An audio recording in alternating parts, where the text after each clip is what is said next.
Que o Senhor se sinta honrado no nosso meio, Pai. E eu lhe peço, Senhor, que o Senhor continue se manifestando aqui nessa manhã. Continue se manifestando nas nossas vidas. Continue falando, Senhor, agora através da mensagem, através da palavra. Que não saia nada de mim, do meu coração, mas e sim direto do teu coração para a tua noiva, Jesus. Que eu não atrapalhe aquilo que o Senhor quer fazer nessa manhã, Jesus. Que nada natural atrapalhe o sobrenatural que o Senhor quer operar, Pai. Em nome de Jesus, vem com um espírito de revelação e traz clareza e entendimento das Escrituras, daquilo que o Senhor tem depositado há anos e anos e anos, e para a sua igreja, Senhor, e para que a gente possa sair daqui manifestando verdadeiramente, genuinamente o teu reino por onde a gente for, em nome de Jesus. Amém, meus amigos? Vocês estão felizes? Bom dia.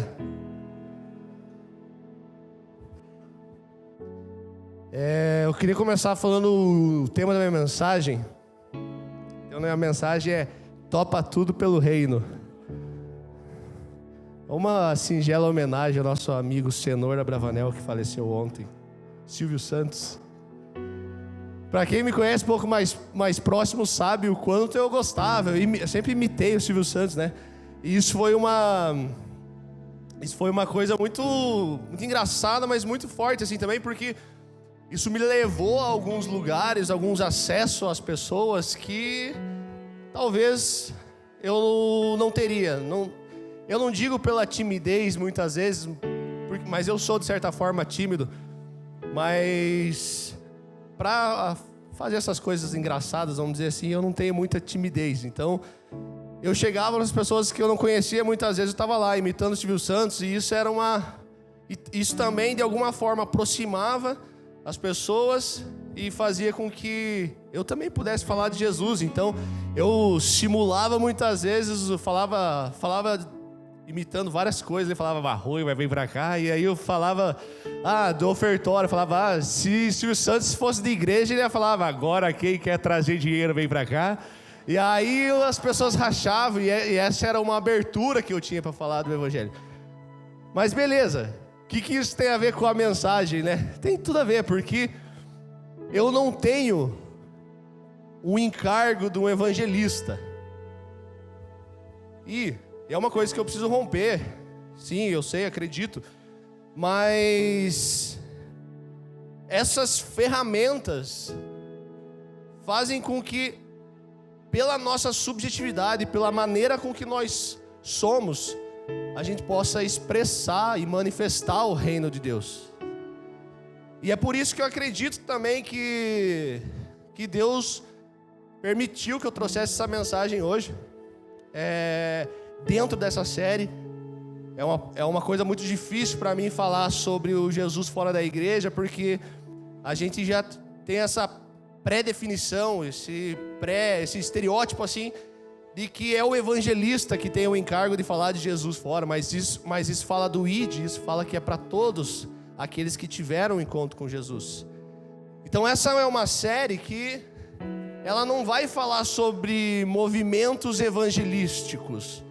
É uma série que fala sobre evangelizar, sobre comunicar a boa notícia. E a gente muitas vezes está tão deturpado, né, noticiários, vamos dizer, né, com as más notícias, porque hoje é a má notícia que vende. Se você coloca lá um casamento que foi celebrado, muitas vezes não tem a mesma repercussão do que um assalto, do que um roubo, do que um assassinato. Então isso dá mais clique, gera mais engajamento, gera mais audiência. Então as notícias ruins têm mais espaço. E é muito difícil hoje a gente trazer, o grande paradoxo nosso, né? É trazer as boas novas em meio ao mundo que só tem notícias ruins.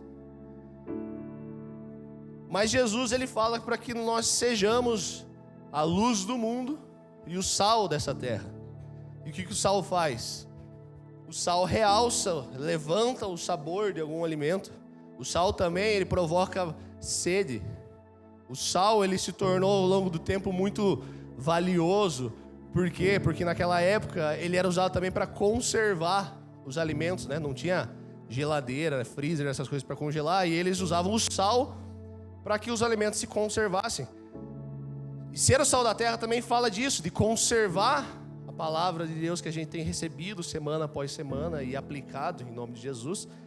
E o sal também era usado medicinalmente, né? Para curas, tinha um efeito antibacteriano ali, né? Era um agente eficaz. Ou seja, ser o sal da terra também fala do poder que nós temos em Jesus de curar as feridas da alma, curar não só física, né? Mas espiritual. Então esse poder só temos em Jesus.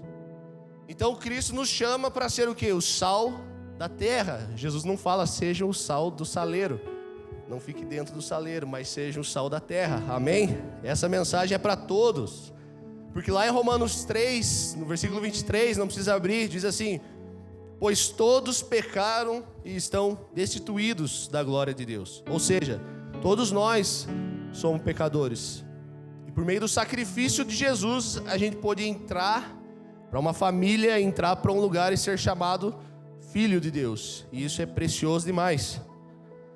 Lá naquele versículo, talvez o mais famoso da Bíblia, mais estampado em camisetas, mais nomeados em conferências, João 3,16 diz: porque Deus tanto amou o mundo que deu o seu Filho unigênito, para que todo aquele que nele crer não pereça, mas tenha a vida eterna.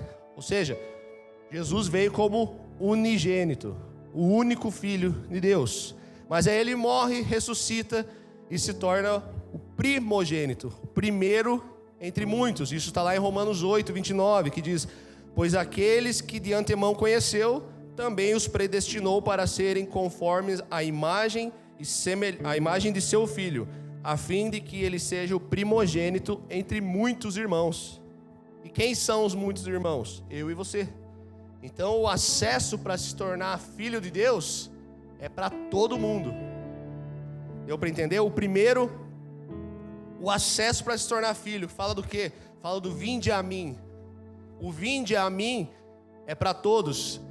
Tem uma passagem da Bíblia, que agora eu não vou lembrar exatamente onde está, mas que Jesus fala: vinde a mim como você está. E muitas vezes a gente terceiriza e acha que aquilo ali está falando de vinde para a igreja como está. Vinde para o meu pastor orar para você, mas venha como está. Mas o que fala esse texto, fala de Jesus: vinde a mim como está, ou seja, a Cristo. Onde você está sendo um embaixador do reino de Deus, você está sendo Cristo para aquelas pessoas. Ou seja, as pessoas têm que primeiro tocar você, não necessariamente é só a igreja que vai ter esse poder de fazer com que alguém venha como está e seja transformado, mas alguém que tenha contato, toque com você, conheça o Cristo que habita dentro de você, ela vai ser tocada e vai ser transformada. Da mesma forma que ela está, ela vai ser transformada para alguém melhor. E vem para um próximo passo, que é o vinde após mim, que é para quem tem fome, um nível mais alto. E o ide é para quem permanece. Ou seja, o ide é para todo aquele que de alguma forma foi tocado por Jesus e permaneceu. E geralmente alguém com encargo evangelista, a gente viu semana passada, o Gil falando, né? Teve um encontro com Jesus ali, conheceu Deus num dia, no outro dia, ele mesmo não conhecendo nada, ele já estava pregando sobre isso, né? Falando do encontro com Deus, é tremendo e tal. Isso tem muito a ver com o evangelista, mas no meu caso não foi assim. Eu acredito que de muitos aqui não sejam. Eu acredito que por isso também que Deus me deu a graça de trazer essa mensagem, para que a gente não fique pensando: mas eu não sou um evangelista. Lá em Efésios 4, no versículo 11, muito conhecido nosso também, fala que ele designou alguns para apóstolos, outros para profetas, outros para evangelistas, outros para pastores e mestres, com o fim de preparar os santos para a obra do ministério, para que o corpo de Cristo seja edificado, até que todos alcancemos a unidade da fé e do conhecimento do Filho de Deus e cheguemos à maturidade, atingindo a medida da plenitude de Cristo. Ou seja, Dentro desses 5 ministérios, eu não acredito carregar o encargo do evangelista, a autoridade de um evangelista. Mas para proclamar o evangelho, para praticar o ID, fala para todos, não importa o seu encargo. Assim como conhecer a palavra de Deus, conhecer Jesus, não fala só para o mestre, fala para todos. O chamado para conhecer a Cristo é para todos. Então a gente não pode terceirizar o que é para nós fazermos. Amém? Abre sua Bíblia lá em Romanos capítulo 10, versículo 12.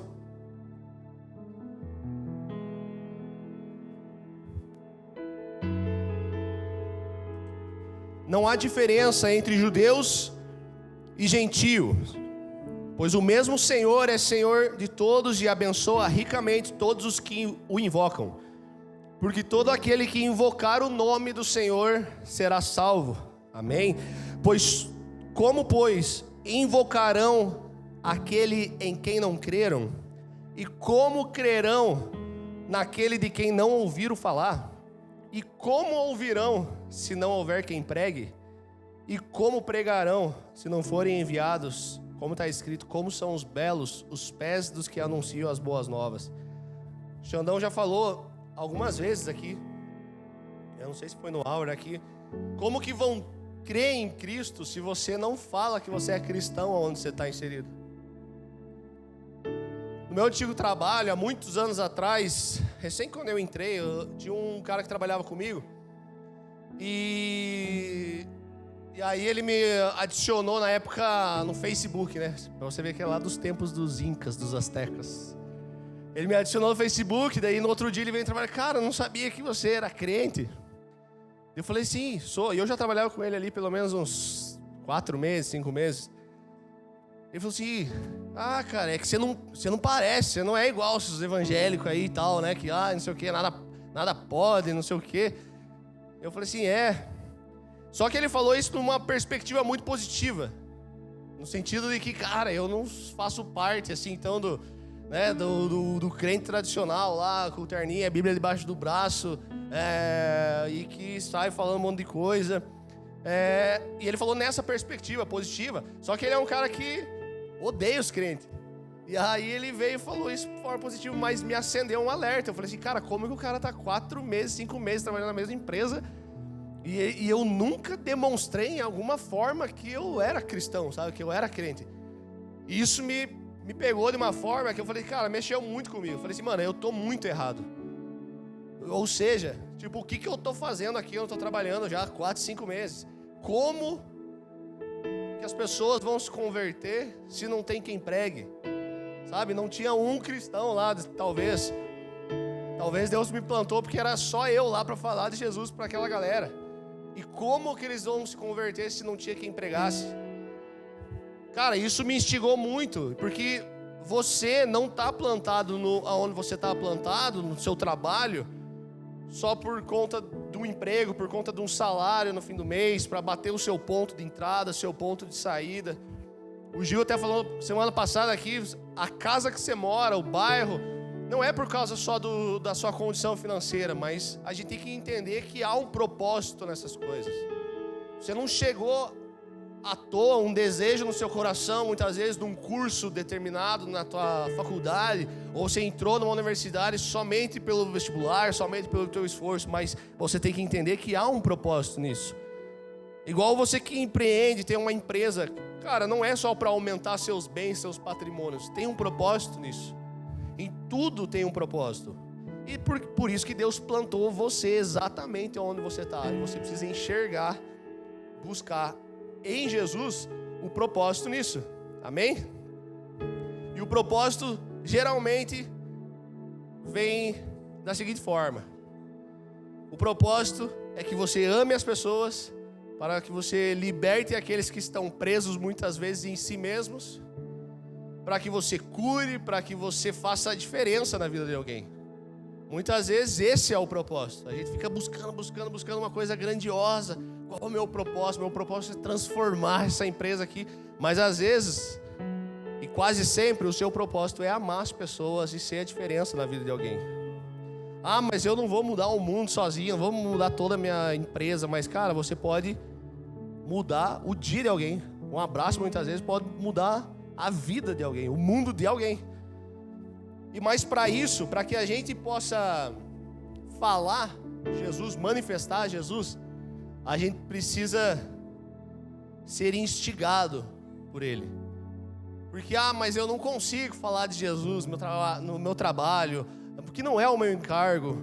Irmão, não é o meu encargo, mas se você, muitas vezes, fala muito tranquilamente de um restaurante que você foi, que você achou um absurdo a qualidade, você sai divulgando, uma série que muitas vezes você passa a noite inteira varado ali, maratonando, e nem vê a hora passar, e você fica instigado e instigando as outras pessoas, porque elas precisam assistir essa série. Meu Deus, essa série é muito top, meu Deus.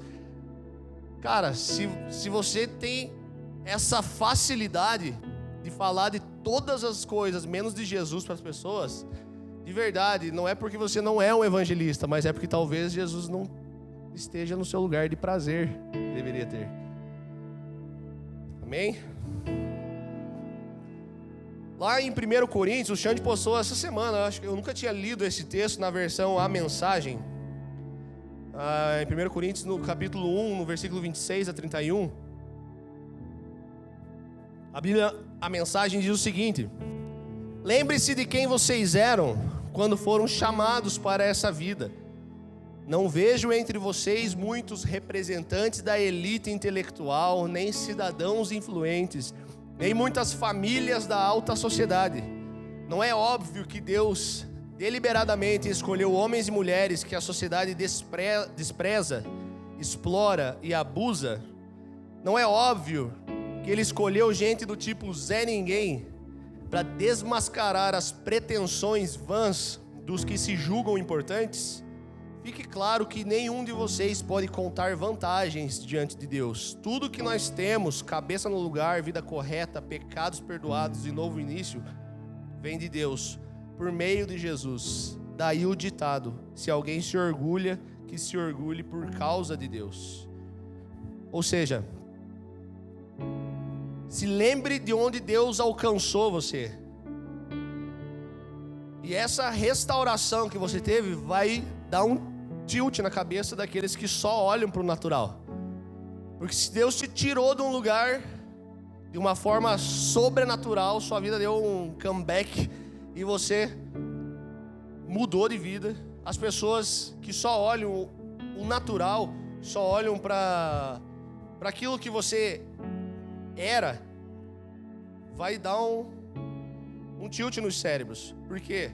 Porque isso é uma loucura. Como diz o profeta Chorão, né? Só os loucos sabem.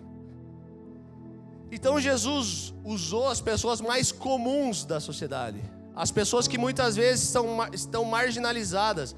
Não foi a partir da nobreza, da realeza, das famílias reais que Jesus startou o seu ministério e pregou o evangelho e fez com que a mensagem alcançasse o maior número de pessoas, mas foi por meio de pessoas comuns, pessoas simples da época.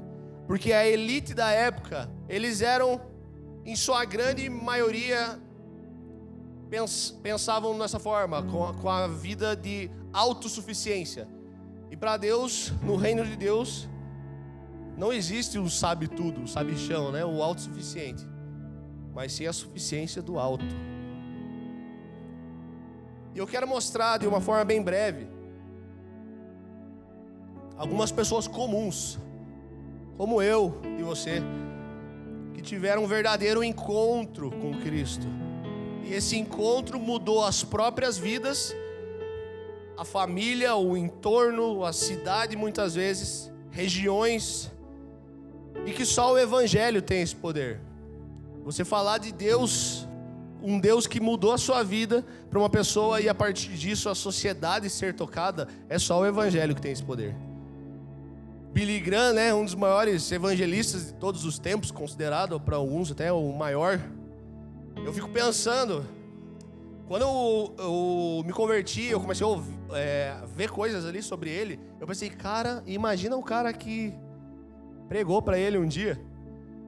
O cara que falou de Jesus, entregou uma mensagem de Jesus para ele. Eu tenho certeza que esse cara, acho que não imaginava quem ele se tornaria. Ele simplesmente pregou o evangelho, pregou a mensagem, e alguém, numa plateia, numa igreja, sei lá, numa reunião de pessoas, alguém tomou posse daquilo, alguém recebeu aquilo e alguém agiu, saiu da sua zona de conforto e fez.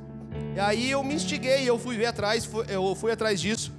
Eu vi que foi aos 15 anos, em 1934, por meio do ministério de um cara chamado Mordecai Ham, não sei se é assim que fala, visitou o Charlotte para uma série de reuniões, e numa dessas pregações, Billy Graham entregou sua vida para Jesus e começou ali com 15 anos seu ministério.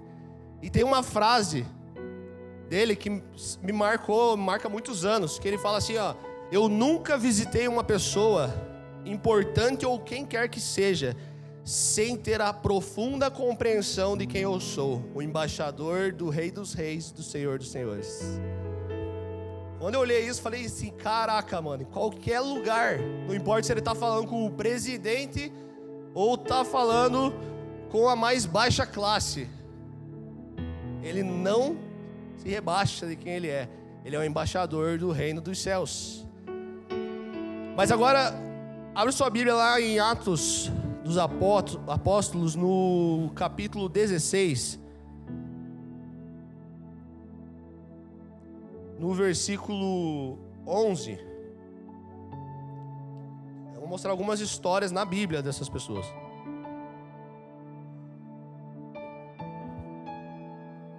Tendo, pois, navegado de Troade, fomos diretamente para Samotrácia e no dia seguinte a Neápolis.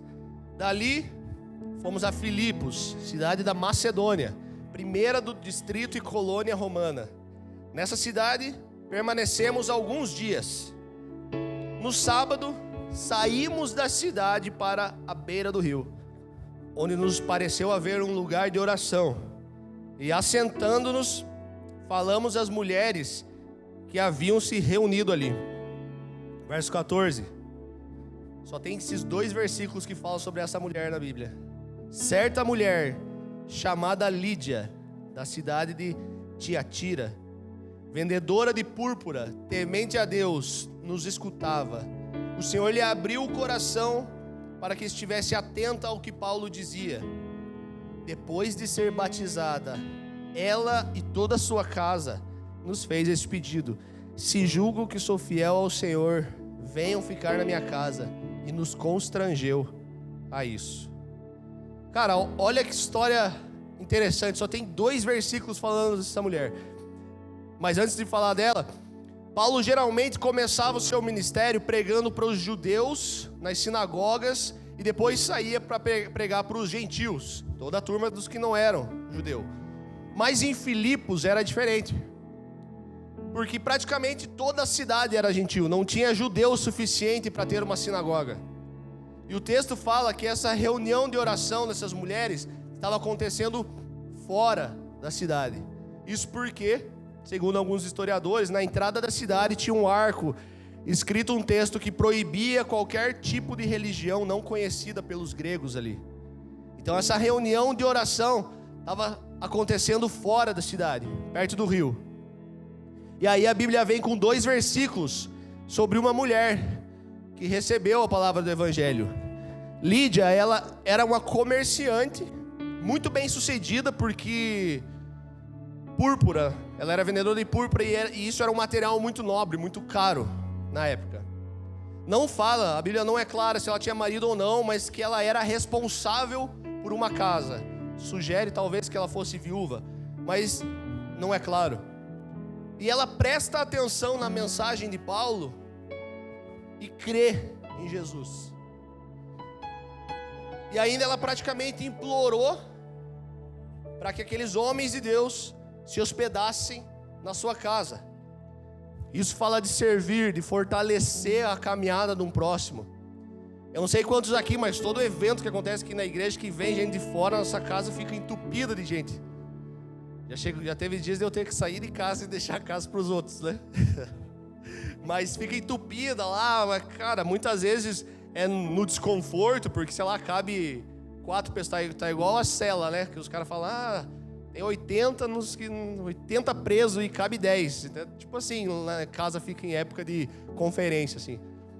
Cabe menos e aí vai jogando colchão na sala, vai jogando colchão pra tudo que tem lugar e as pessoas vão ficando ali.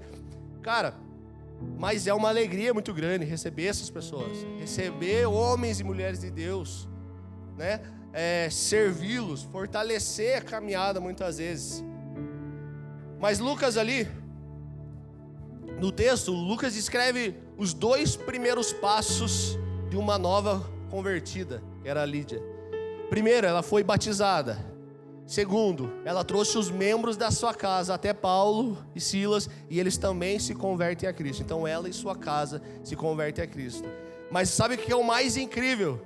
Ela teve um encontro com Cristo, e ela é lembrada como a primeira pessoa da Europa convertida ao Evangelho de Jesus, pregado por Paulo.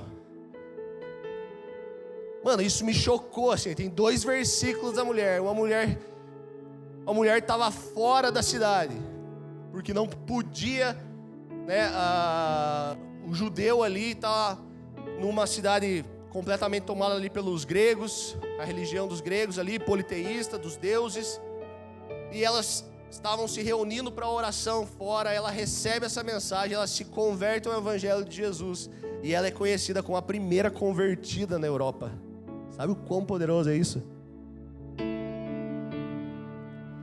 E a primeira coisa que ela fez é ser batizada ali, porque ela já estava do lado do rio, provavelmente, já batiza ali, e ela levou a casa dela para isso. E ali começou o Evangelho de Jesus na Europa. Eu não vou ler o texto aqui, mas em seguida, no versículo 16, ali fala no mesmo capítulo, fala da libertação de uma mulher escrava, endemoniada ali com espírito de adivinhação. Paulo e Silas vão lá e expulsam o demônio. E aí eles são presos por isso, porque daí os grandes ali, os oficiais da época falam, mano, esses caras estão aprontando aqui na cidade. E aí eles são levados à praça pública, são açoitados, moídos, arrebentam os 2 e são jogados ali na cadeia. Mas o mais incrível que ao decorrer do texto mostra que Paulo e Silas iam cantando louvores alegres. Pense, deixaram eles nus, apanharam, os caras foram presos e os caras estavam cantando, é ele, por ele. Não vou cantar, gente. E o mais incrível, que daí eles presos, o carcereiro vai lá, dá uma cochiladinha, aí ele acorda, vê todas as portas abertas da prisão, fala assim, nossa, me lasquei, agora todo mundo fugiu, deu uma cochilada, e aí Paulo e Silas estavam lá, é ele. E ele falou assim, mano, o que está acontecendo? E aí eles vão lá e pregam, e esse carcereiro se converte, e ele e a casa dele, porque ele leva eles para sua casa, e a sua casa recebe a mensagem de Jesus. E o que essas 3 histórias nos levam? São 3 histórias diferentes de conversão nesse capítulo. Lídia era uma comerciante rica. A escrava era uma possuída ali. E o carcereiro da prisão. Isso mostra o quê? Que as boas novas já estavam começando a afetar todas as camadas da sociedade. É exatamente como nos dias de hoje. O Evangelho é para todas as camadas, é para o rico, para o pobre, para o doente, para o desempregado, para o empregado, para o milionário, é para todas as camadas da sociedade. E agora abre sua Bíblia lá em Marcos, no capítulo 1, versículo 40.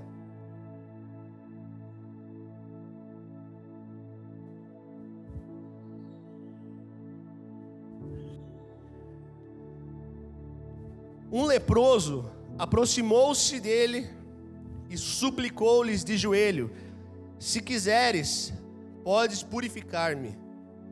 Cheio de compaixão, Jesus estendeu a mão, tocou nele e disse, quero, seja purificado.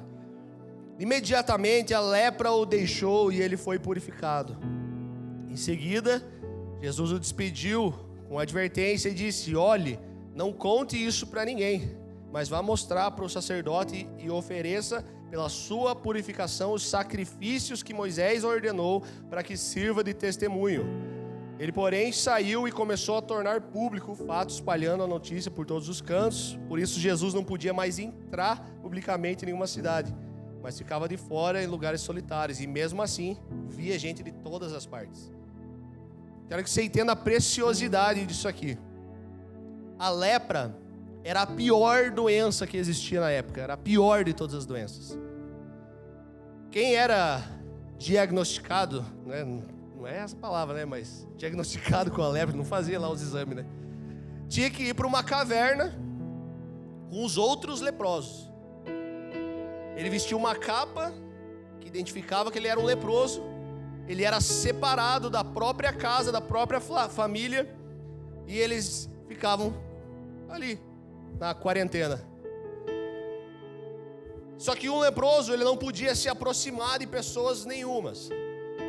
E se algum desses leprosos se aproximassem, as pessoas, elas gritavam, imundo, imundo, para que todas as outras ao redor soubessem que ali estava um cara com lepra e se afastassem, abrindo o caminho para não chegar perto e encostar em um leproso.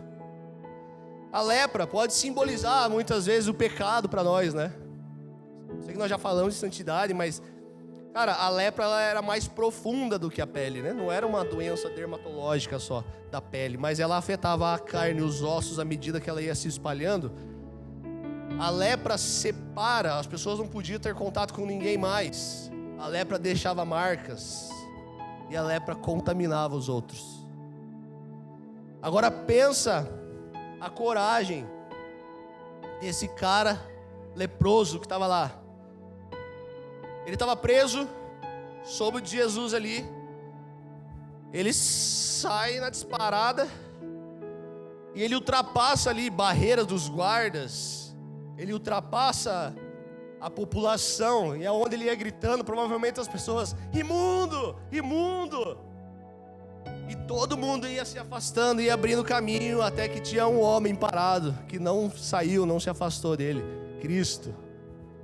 Aquele que não fugiu, que deixou o leproso se aproximar dele, e ainda mais, tocou no leproso. Ao Jesus tocar no leproso, ele buga todo o sistema da época. Por quê? Porque foi a primeira vez que um puro não ficou impuro quando tocou no doente, mas o impuro se tornou um puro. Isso é muito forte, meus amigos. Se você e eu tivermos a consciência de quem Jesus é em nós, nós tocaremos nas pessoas e nós não seremos impuros.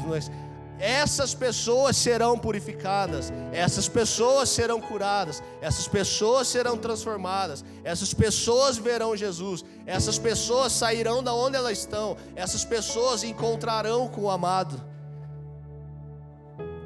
Mas isso não é porque eu e você carregamos alguma coisa, porque nós não carregamos nada, não é por nós não temos poder nenhum, mas é pelo poder da glória de Jesus. E Jesus ainda fala para aquele leproso, vai, não comente nada com ninguém, né? Porque ele não queria que ele ficasse conhecido somente pelos milagres, né? Ele queria apresentar o evangelho. Mas quem consegue se conter? O cara a vida inteira doente, recebe um toque e é curado, como que ele não vai falar disso para ninguém? Entende o que eu quero dizer aqui? Quem consegue conter, se um dia você estava zoado, quem consegue conter não falar desse Jesus? Quem consegue conter não falar para outra pessoa? Quem consegue ficar na sua e não falar nada? Uma vez eu falei para um amigo meu que na antiga igreja que a gente estava, já não estava satisfeito com algumas coisas. Ele ia só no domingo, não participava de nada, não falava nada para ninguém. Ele falou assim, mano, o quão egoísta é isso? Você foi transformado, está recebendo um alimento ali, ainda que semanal, só no domingo. E, mano, você não repartilha, mano. Fica só em você. Não pode. Esse foi um grande impacto. A vida desse leproso foi transformada e ele não conseguiu conter a sua alegria. A sua proclamação do evangelho foi tão grande que Jesus não podia mais entrar abertamente nas cidades, mano. Entende o poder de alguém falar de uma transformação? Ele não foi pregando a Torá, pregando lá todas as mensagens, os oráculos de Deus. Ele foi mostrando, mano, eu tô curado, eu tava zoado, eu tava doente, eu tava isolado, eu não tinha mais família, não tinha nada. Mas Jesus me tocou. E agora eu queria que você abrisse, e era aí que eu queria chegar. João capítulo 4, eu acho que é um texto muito conhecido para mim, eu acho que é um dos textos mais bonitos da Bíblia.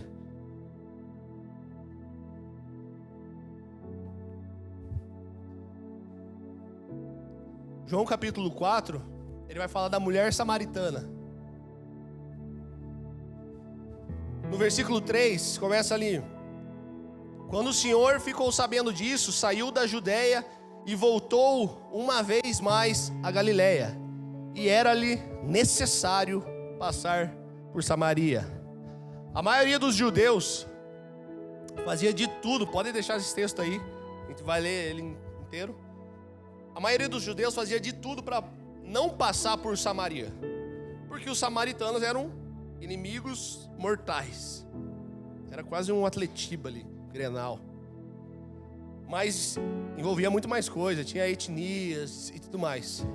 Samaria era uma terra que lá atrás, na separação de Israel, ficou com a casa de Israel, o reino do norte, Efraim.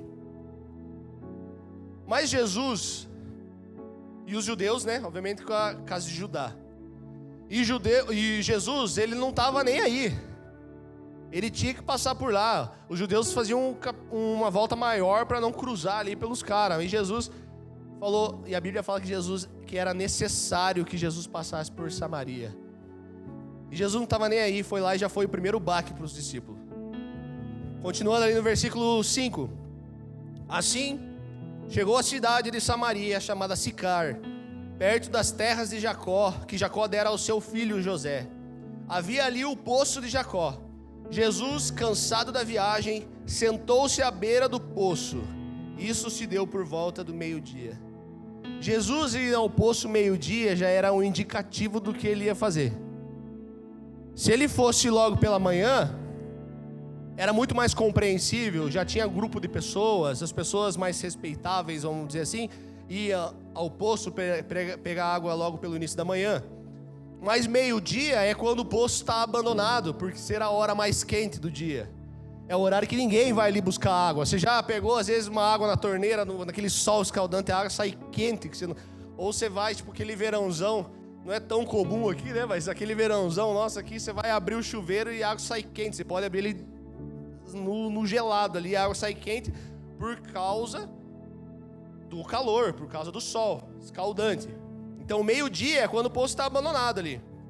Ninguém vai buscar água, a não ser que você esteja evitando contato com pessoas, ou que você seja um marginalizado, ou da subsociedade. Então, nós adoramos um Jesus que vai ao poço no meio-dia. Se Jesus foi ao poço no meio-dia, é para lá que a gente tem que ir também. Aí continua no versículo 7. Nisso veio uma mulher samaritana tirar água. Disse-lhe Jesus: me dê um pouco de água. Os seus discípulos tinham ido para a cidade para comprar marmita. Os discípulos irem para lá para a cidade já era estratégia de Jesus, porque aquilo que Jesus estava prestes a fazer ali era um escândalo cultural, por causa dessa briga entre judeus e samaritanos. E creio que Jesus fez isso porque os discípulos provavelmente iriam atrapalhar o que ele queria fazer. Falo eu, coloco a minha própria heresia aqui, você põe a tua. Eu acho que ele fez isso por causa de Pedro, que Pedro era o cara que geralmente nas horas erradas ia lá e quebrava o gelo, falava uma coisa que não deveria na hora errada. Então talvez Pedro pudesse atrapalhar ele ali. Mas isso foi sabiamente ordenado, para que Jesus pudesse ficar a sós com essa mulher. E os discípulos não voltaram até que todo o diálogo tivesse sido concluído. Verso 9 diz assim: a mulher samaritana perguntou: como o Senhor, sendo judeu, pede a mim, uma samaritana, água para beber, pois os judeus não se dão bem com os samaritanos. Jesus lhe respondeu: se você conhecesse o dom de Deus e quem está lhe pedindo água, você lhe teria pedido e ele teria dado água viva. Disse a mulher: Senhor, não tem como que o Senhor não tem como com que calma aí. O Senhor não tem com o que tirar água, e o poço é fundo. Onde pode conseguir essa água viva? Acaso o Senhor é maior do que o nosso pai Jacó, que nos deu o poço, do qual ele mesmo bebeu, bem como seus filhos e seu gado? Verso 13, Jesus respondeu: quem beber desta água terá sede outra vez, mas quem beber a água que eu lhe der, nunca mais terá sede. Pelo contrário, a água que eu lhe der se tornará nele uma fonte a jorrar para a vida eterna. E a mulher disse: Senhor, me dê essa água para que eu não tenha mais sede e nem precise voltar aqui para tirar água. Quando Jesus fala da água viva, ele fala do sobrenatural. Mas em momento algum, Jesus desprezou o poço de Jacó. Jesus não condena o natural, ele só faz uma observação, que se você confiar apenas no natural, você vai ter que ir de novo no poço. Mas você precisa fazer o natural, mas confiar e acreditar no sobrenatural. Se na água natural a gente tem que beber 2, 3 litros por dia, imagine a água sobrenatural, a água viva, a gente tem que mergulhar, a gente tem que nadar. Isso fala do relacionamento com Jesus. Então nós podemos sim construir poços para que a gente possa tirar a nossa água, mas a gente não pode fazer disso maior do que o poço de Jesus que jorra a água viva. Amém? E essa mulher, aqui tem uma chave muito poderosa, porque essa mulher, no auge da sua vergonha, porque ali já estava no meio-dia, aquele sol escaldante, pede essa água que Jesus está oferecendo. Água para quê? Que ela fala: para que eu não precise mais voltar aqui, para que eu não precise mais passar por essa humilhação, para que eu não precise mais passar por essa vergonha das pessoas que conhecem o meu passado.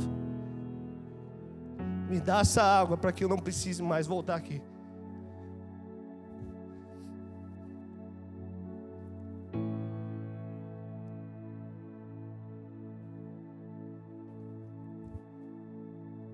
Continuando no verso 16, ele lhe disse: vá, chame o seu marido e volte. Eu não tenho marido, respondeu ela. Disse Jesus: você falou corretamente, dizendo que não tem marido. O fato é que você já teve 5, e o homem com quem está agora não é o seu marido. O que você acabou de dizer é verdade. Verso 19, disse a mulher: Senhor, vejo que é profeta. Naquela época, a mulher ela não tinha muito valor, né? Vamos dizer assim. A mulher samaritana, menos ainda.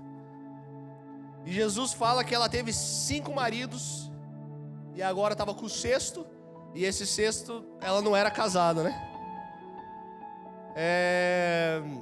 Mesmo nesse assunto delicado, que provavelmente ali era a dor dela, ela se manteve ali conversando com Jesus. Porque provavelmente a maneira com que Jesus estava se comunicando, falando, se apresentando para ela, era em amor. Eu não sei você, mas a primeira vez que eu li esse texto, anos atrás, eu não ia ter esse amor todo. A primeira coisa que eu li quando eu pensei, eu falei: nossa, é a Gretchen do tempo de Jesus. Mas Jesus é misericordioso, amém? Jesus me transformou, hoje acho que eu teria essa misericórdia.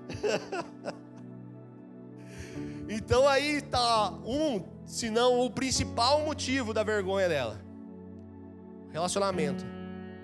Ela recebeu 5 cartas de divórcios de maridos. E provavelmente esse 6º homem ela nem quis se casar, porque seria mais um problema.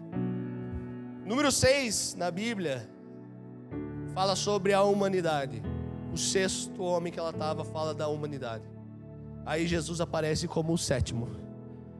7 na Bíblia fala sobre a vida e o ministério de Jesus.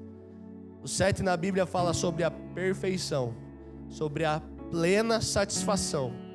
Ele não é só o 7º daquela mulher, mas ele é o nosso 7º. Amém?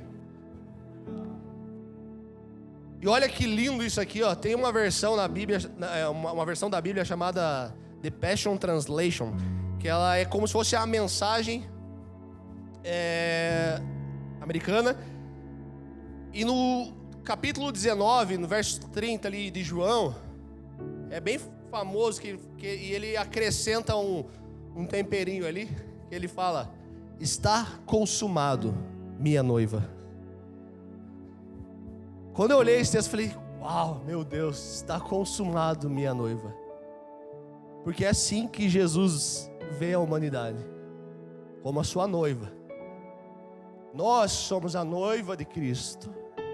Cristo é o nosso sétimo homem.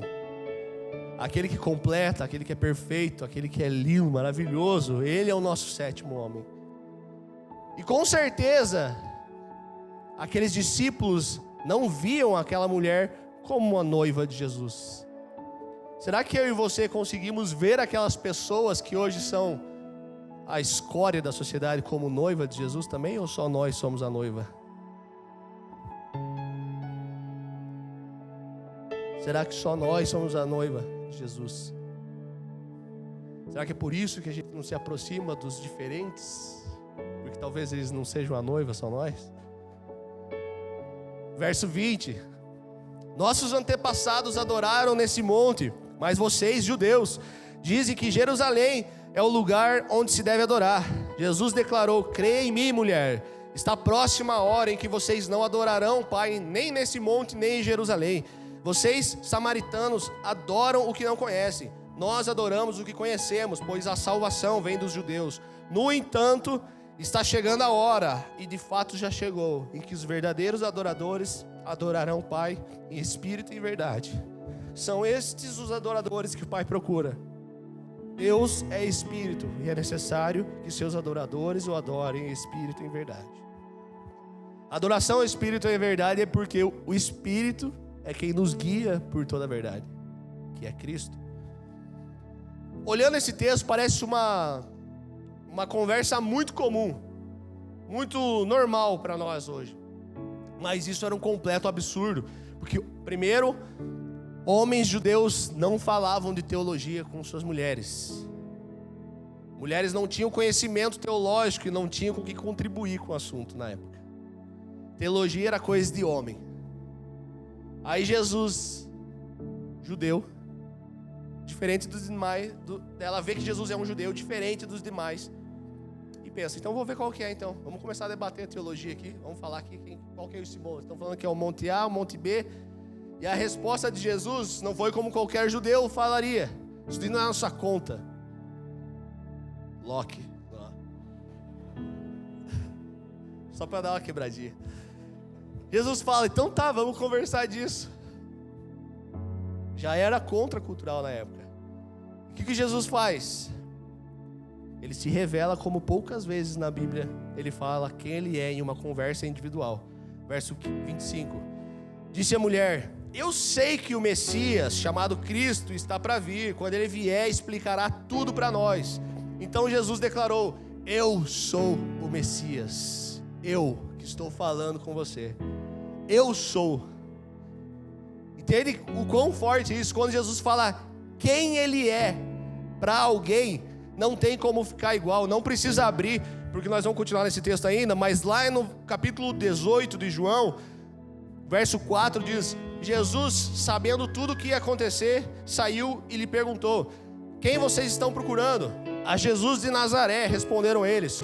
Sou eu, disse Jesus. E Judas, o traidor, estava com eles. Quando Jesus disse: sou eu, eles recuaram e caíram por terra. Não tem como ouvir de Jesus quem ele é e ficar no mesmo.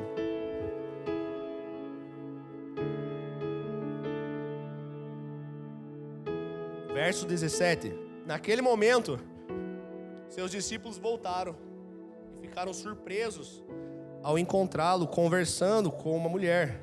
Mas ninguém se meteu em perguntar, né? O que querem saber? Ou por que está conversando com ela?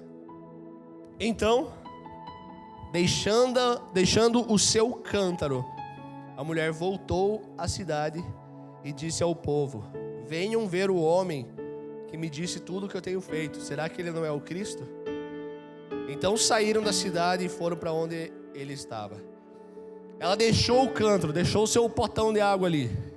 Isso fala muito, quer dizer o quê? Que ela largou para trás, porque ela não ia despejar mais a água no balde, mas ela ia despejar a água viva que estava dentro dela.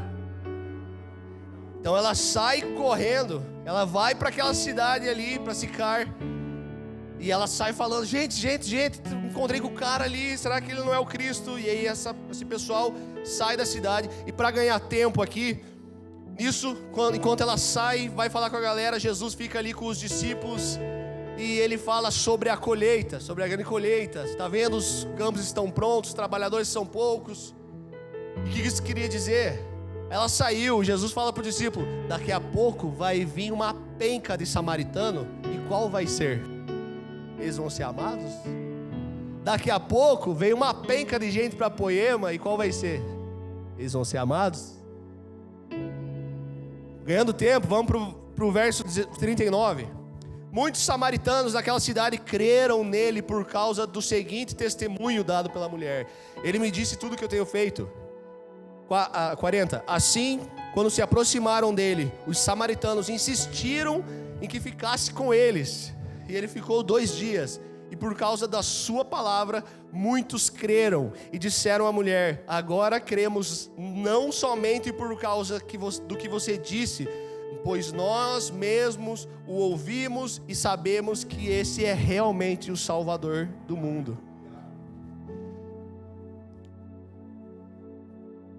Pregar o Evangelho não é o dizer que nós sabemos sobre o Evangelho, mas testemunhar quem nós vimos.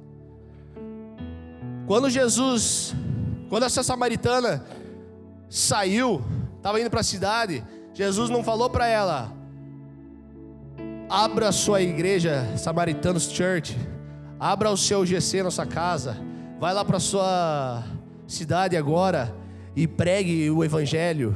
Jesus não falou nada, não precisou falar nada. Por quê? Porque ninguém precisa pedir para quem já teve a revelação de quem Jesus é. Jesus, quando quis alcançar uma cidade, Sicar, uma cidade inteira, ele não foi no grande templo, nas sinagogas, mas ele foi para um poço, porque o poço é o lugar de quem tem sede.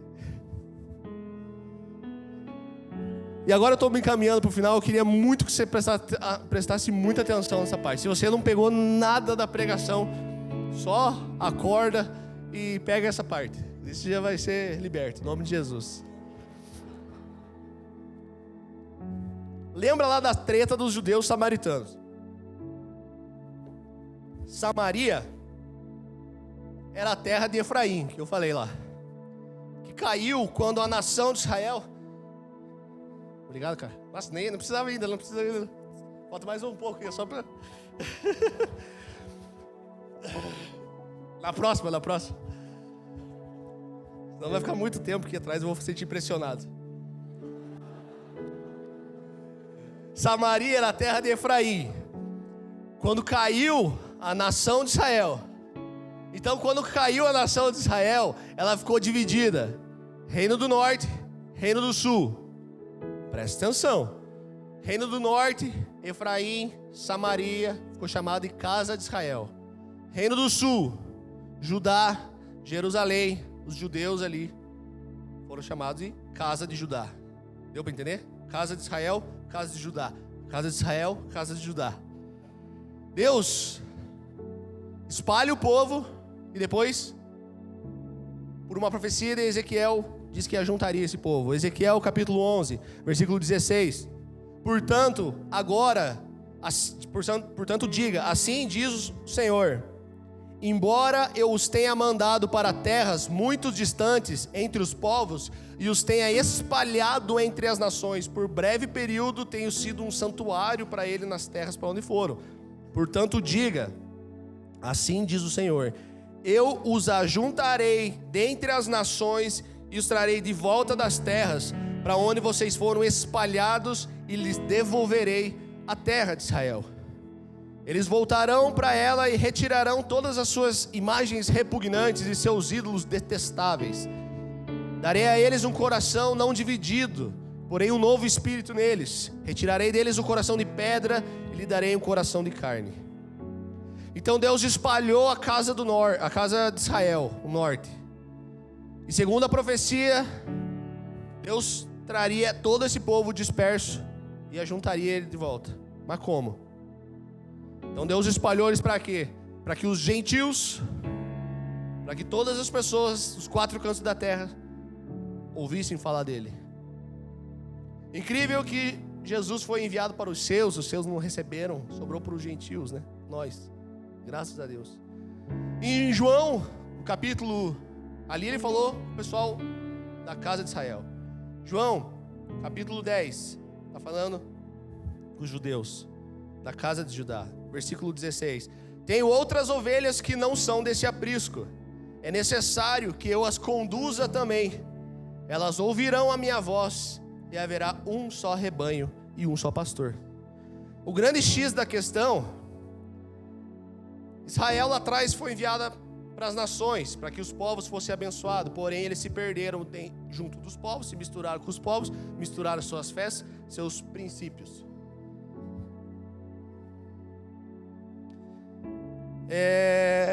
E olha que incrível. Se nós mergulharmos mais nesse texto, no entendimento desse texto. Por isso que eu falei para nós prestarmos muita atenção.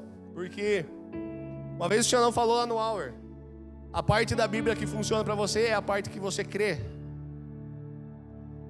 Então se era essa parte que funciona, a gente deveria buscar Cristo em sua totalidade.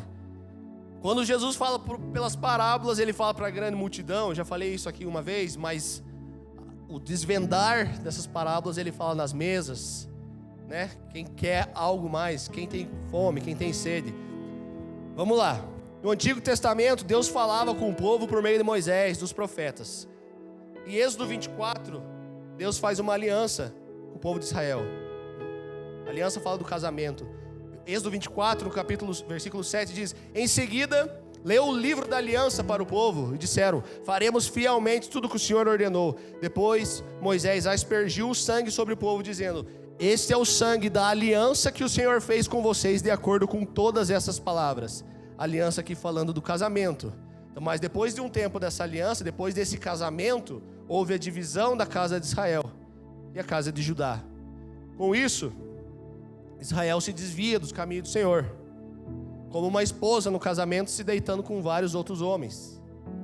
Israel era assim, idolatrando outros deuses. E Jeremias, capítulo 3, ele apresenta a carta de divórcio de Deus com a casa de Israel. Verso 8 diz: quando por causa de tudo isso, por ela ter cometido adultério, eu despedi a rebelde Israel e lhe dei a carta de divórcio. Vi que a irmã dela, a traiçoeira Judá, não ficou com medo, mas também foi e se entregou à prostituição. E aconteceu que pela facilidade com que ela se entregou à prostituição, ela contaminou a terra, porque adulterou adorando pedras e árvores, e energias e cosmos. Apesar de tudo isso, a irmã dela, a traiçoeira Judá, não voltou para mim de todo o coração, mas fingidamente, diz o Senhor. Então a casa de Israel se separa de Deus. Deus dá a carta de divórcio. A sua irmã, casa de Judá, também se desvia, mas ela não recebe a carta de divórcio, porque ela acabou se voltando, mesmo que de forma fingida, e também pela promessa de que o Messias viria pela tribo de Judá. Mas olha o grande problema aqui, que a gente precisa entender a lei para desvendar isso. O Senhor se divorcia de Israel e espalha o povo para os 4 cantos da terra. Ao ouvirem sua voz, eles seriam atraídos de volta. Mas Jeremias, ainda nesse capítulo, no versículo 1, diz que se o homem repudiar a sua mulher, ela o deixar e se tornar esposa de outro homem, será que o primeiro marido poderá voltar para ela? Não seria aquela terra totalmente contaminada por causa disso? Ora, você se prostituiu com muitos amantes e ainda assim quer voltar para mim, diz o Senhor. Se um homem se divorciar de uma mulher, ela se afastar, se tornar esposa de outro, ela poderia voltar para o primeiro marido? Não, segundo a lei. E Deus não pode ir contra a sua lei. Mas olha o grande problema, porque no versículo 12 desse mesmo texto, mesmo Israel se prostituindo com amantes ali, com outros deuses, recebendo a carta de divórcio, Deus fala: volte para mim. Só que pela lei, esse regresso não podia acontecer. Ou seja, quando o homem casa com uma mulher e dá a carta de divórcio, despedir ela casa com outro homem, ela não pode voltar com o primeiro marido. E essa era a lei. E Jeremias 3, Oséias 6, eu já preguei sobre isso aqui, Deuteronômio 4, fala que Deus é o marido, né? E que Ele não vai conservar para sempre a sua ira, mas Ele terá misericórdia e trará para perto novamente. Mas qual que é a grande questão aqui? E aqui agora eu quero encerrando mesmo, viu? Que bom. A questão é: Israel recebeu a carta de divórcio. Perante a lei de Deus, o marido não pode ter a esposa novamente, porque ela se casou com outros deuses, se prostituiu. Como que a noiva vai voltar para o seu marido? Grande X da questão, Romanos 7. Olha que lindo isso. Paulo começa falando para aqueles que conhecem a lei. Por isso que é importante ler a Bíblia, meus irmãos. Romanos 7, versículo 1. Meus irmãos, falo a vocês como as pessoas que conhecem a lei. Acaso vocês não sabem que a lei tem autoridade sobre alguém apenas enquanto ele vive? Por exemplo, pela lei, a mulher casada está ligada a seu marido enquanto ele estiver vivo, mas se o marido morrer, ela estará livre para sempre da lei do casamento. Por isso, se ela se casar com outro homem enquanto seu marido estiver vivo, ela será considerada adúltera, mas se o marido morrer, ela estará livre daquela lei. E mesmo que venha se casar com outro homem, não será adúltera. Assim, meus irmãos, vocês também morreram para a lei por meio do corpo de Cristo, para pertencerem a outro, aquele que ressuscitou dos mortos, a fim de dar frutos para Deus. Paulo começa citando a lei, que a lei tem domínio sobre o homem enquanto ele viver, certo? Porém, se o homem morre, ele não estará mais sujeito às penalidades determinadas pela lei. A mulher casada está ligada pela lei ao seu marido enquanto ele viver. Se o marido morre, ele terá livre de ser ligada por ele. Então Paulo fala para nós, gentios aqui, né? Se vocês morrerem para a lei por meio do corpo de Cristo, que é o marido, a fim de permanecer o outro, que é o Cristo ressurreto. Ou seja, aquele que ressuscitou dos mortos, para através de uma nova aliança, amém? Possamos dar frutos. Eu vou fazer um resumo aqui em 2 linhas para vocês, para ver se vocês estão entendendo. Estão entendendo? Alguém entendeu? Casa de Judá manteve a aliança com o Senhor. Casa de Israel recebeu a carta de divórcio por ter sido infiel. De acordo com a lei, uma adúltera jamais poderia voltar com o seu primeiro marido. Mas conforme Romanos 7, a única forma da mulher ser livre da lei do adultério era se o marido morresse. Jesus, o Messias, vem e morre. Por isso é tão lindo quando na versão da Bíblia lá que eu falei, ele fala: está consumado, minha noiva.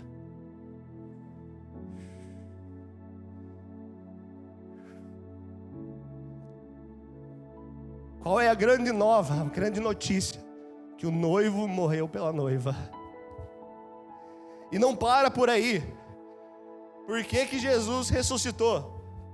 Sendo que na lei, a expiação do pecado estava onde? Estava na morte do cordeiro. Então, eles matavam o cordeiro, pelo sangue do cordeiro, os pecados eram perdoados. Por que Cristo ressuscitou então? Para que ele se tornasse solteiro, elegível para casar com a noiva de novo. Ele ressuscitou para resgatar a noiva. Nesse instante, Jesus quebra a maldição da casa de Israel com a casa de Judá, Efraim versus Judá. E como eu falei lá no começo, Paulo, nas suas missões, ele entra primeiro nas sinagogas da casa de Judá, e depois ele vai até os gentios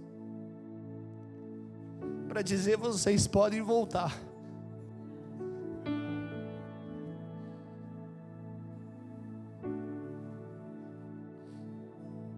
O noivo morreu, e ele ressuscitou e está disponível para todo mundo que crê. Mas como um Deus tão perfeito em toda a sua criação, nesse momento teria um novo impasse, porque Cristo ressurreto, ele ressuscita como um sumo sacerdote. Pela lei, os sacerdotes não poderiam tomar mulheres de prostituição ou repudiadas como esposas, só as puras. O marido morreu, mas a mulher, Israel e Judá, ainda carregam a impureza. Mas aí Jesus, capítulo 3 de João,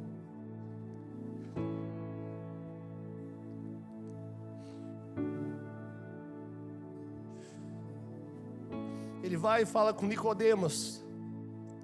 Um capítulo antes de falar com a samaritana, com uma escória na sociedade, ele está falando com o mais alto cargo dos fariseus, o mais sábio, Nicodemos. E ele diz o seguinte: aquele que não nascer de novo não pode ver o reino de Deus. Para retomar a sua esposa, Jesus precisou morrer e ressuscitar. Para que a esposa, a mulher, a igreja, ela precisa morrer e ressuscitar. Espiritualmente, claro, né, gente? Por isso, não importa se você tem o encargo de mestre ou não, do encargo do mestre, um pastor, um profeta, que você não tem o cargo de evangelista. Pregue, porque o noivo vem buscar a noiva.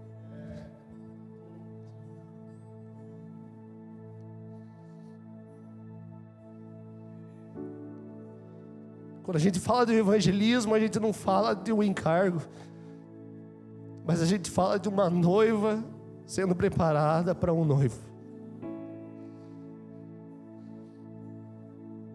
Pregue em todas as esferas, meus amigos, em todas as esferas da sociedade. Pregue, liberte os que estão presos, cure os que estão doentes, levante a cabeça dos que estão tristes, leve a alegria da salvação. Pois é só por meio de um novo nascimento que a noiva se torna pura novamente, para um dia subir no altar e olhar face a face com o noivo. Não espere um evangelismo, fazer um evangelismo que impacte 100, 200, 300 mil pessoas. Mas pregue para uma, se necessário. Eu trouxe exemplos de que o evangelho foi pregado para uma pessoa, e todo o seu redor foi mudado, foi tomado.